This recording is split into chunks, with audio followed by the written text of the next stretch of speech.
The Vegas Golden Knights lose to the Vancouver Canucks 4-3. It was not because of a completely just blown out of the water third period this time, so yeah. Instead, it was a completely blown out of the water, really end of the first and second periods, because we go up 2-0 thanks to Jack Eichel.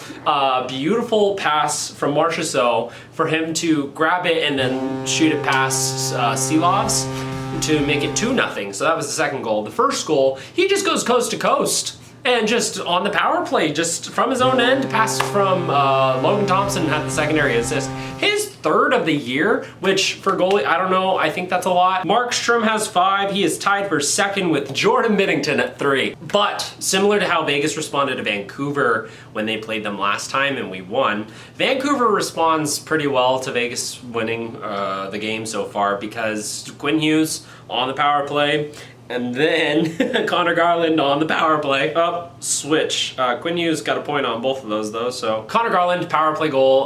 Brett Howden took a couple of bad penalties in this one, which is unfortunate, honestly. 13th forward, unfortunately, from at least last game's perspective. Like, I would probably keep Cotter in ahead of Howden. Not like we really have a choice right now because injuries. And hey, oh, I completely didn't even say this from the top because I should have. Tomas Hertl made his Golden Knights debut on 4-8, which, hey, fantastic. We had to move Carrier retroactively to LTIR to fit Hertl, and I'm sure that fans around the league had the most rational reactions to that. But honestly, for his, I'm all over the place. So this happened yesterday. I went to the airport 3 hours later, so fun. But despite the fact that Hertl's first shift was he whiffed on a pass and then immediately tried to get it into the zone. Whatever. The first shift, other than that though, I thought he was pretty solid. He had this one moment where he was stick handling, kept the puck alive, and he was centering the first power play unit and was on the wing in the normal line. So fun stuff. But hey, our power play scored twice. And so maybe Tomas Hertl is what we needed all along for our power play to finally be a decent one. Jack Eichel's coast to coast was on the power play, so that's fun. But then later in the game, so it's tied 2-2, Vegas gets back up 3-2 because of what we were just talking about, power play. Tomas Hertl wins the faceoff, Jack Eichel grabs it, sends it back to Hanifin. Hanifin shoots it on, and it goes in. Hanifin's second, his second in 3 games, and it was a really good goal. And Tomas Hertl's first point as a Vegas Golden Knight, Jack Eichel just racking it up. That's his third point of the night. That's crazy. He's already locked in a point a game for the rest of the season based on the amount of games that he's played. So it's not 82, but because of the injuries and whatever. But really, he also got to 29, which means he only needs one more to hit 30. And that would be good. Vegas's first time ever having 2 30-goal scorers in a single season. That would be phenomenal, actually.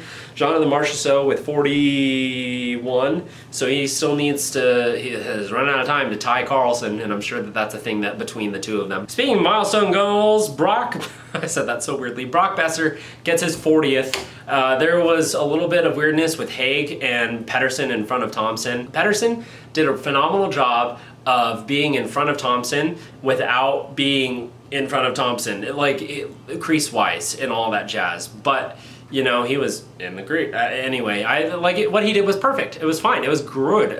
Vancouver did a fantastic job the entire game, really, responding, answering, and being offense, which Vegas defense did not do good.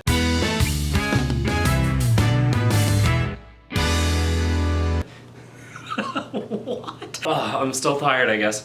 But Brock Besser makes it tie game 3-3, and then 5 minutes later, Connor Garland makes it 4-3 for Vancouver. And on those 2 last goals that Vancouver scored, oof, man, Nick Hague, I don't know what you're doing in front of the net. He just got beat by, and you're 6'6". Elias Pettersson, who's he's fine, but he's an elite centerman.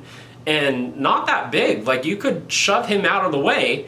That's one of your jobs. And then also with Connor Garland, he's 5'8". I'm gonna double check this because I want to be accurate. Dude's 5'10", but according to his weight on NHL app, it's 165 pounds. Dude is just, he is basically like a toddler. just running around all over the place. He forechecks really, really well. And I think the problem is because I've heard a lot of people talk about like trading him from Vancouver, and I don't know if it's because his cap hit for what he does, but like in 2 of the last 3 games against Vegas, his forechecking was phenomenal. He scored multiple goals. He just did fantastic things. And I know like that second one, like maybe not as much, maybe it's inconsistent. I really couldn't tell you though.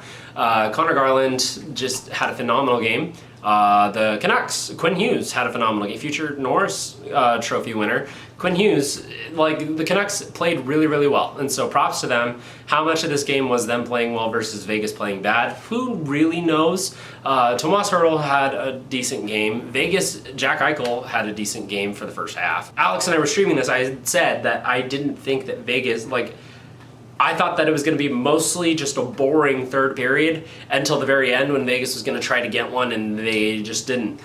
Which came to be sort of true because Connor Garland and Jack Eichel had this stretch where it was who can get the hat trick first, because Connor Garland had an opportunity and then it went the other way, and Jack Eichel had an opportunity and then it went the other way, and Connor Garland had another they're on the same shift like for like a minute and a half, which is unusual in the NHL to have that long of a shift when you're not on the power play. And so having that happen back and forth, like they each got 2 opportunities in a row, was just fun. But Vegas not coming away with a win at this point in the season is extremely vital, because now that game in hand that we had against LA is gone, and so LA solidly has 3rd in the division. I mean, like, they're only 1 point ahead of us, so you got to take with that what you will. But they're playing the Ducks twice, the Blackhawks, the Wild, and the Flames for their last 5 games, which, like, not that terribly interesting.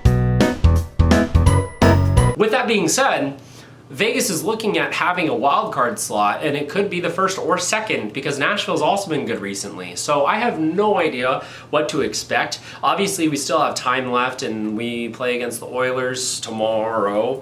Fun.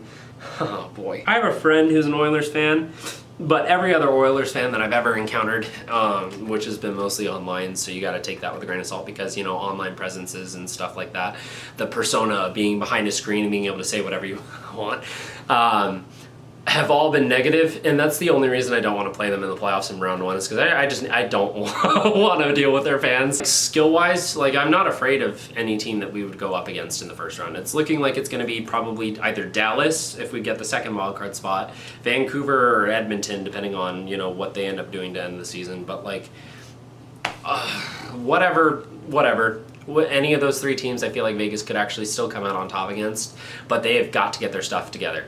Tomas Hertl's first game, obviously, so he's going to grow in the system. He did really well as center. He won 5 draws in a row to end the game because he had multiple opportunities to try to get one in, and we didn't allow an empty net, so that was good from this, I guess. But like, that's not what our goal is. Our goal is not to not allow an empty netter. It's to get a goal, and we weren't able to pull that through, and so we're going against Edmonton, and then this is the final stretch. We have a week and a half left of the season. And then the playoffs. Holy moly, time really has flown. Disappointed about this game, obviously, because I'm a fan. I'm allowed to react however I want. You're allowed to be pissed if you want to be. You could also be happy if you want. Like, totally, you're right. However you want a fan, because that's there is no definition of how to be a fan. For me, I was just really disappointed. Vegas couldn't come away with the 2 points, but hey, we're against the top of the Pacific Division, who kind of got embarrassed last time we played against them, and so they would want to respond. But that's 2 bad games, 2 losses in a row. The first time over a month, so.